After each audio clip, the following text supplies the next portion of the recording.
દરેક પાર્ટીઓમાંથી જોઈએ તો 25 બળવાખોરો છે કે જેમણે ફોર્મ ભર્યા છે, ક્યાંક ને ક્યાંક પોતાનો રોષ છે. હવે એક બીજી વાત કરીએ તો આ ચૂંટણીમાં એક ખાસ જોવા મળી જે વાત કે રાજકીય પક્ષ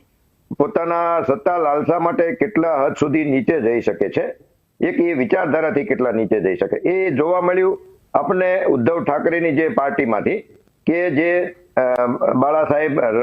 હિન્દુ હૃદય સમ્રાટ જે કહેવાતા, એમણે પોતાની વિચારધારામાંથી જડમૂળમાંથી ફેરફાર કરીને જે રીતે નવો ટ્રેક સત્તા માટે પકડ્યો અને આ વખતે જનાબ ઉદ્ધવ ઠાકરે તરીકે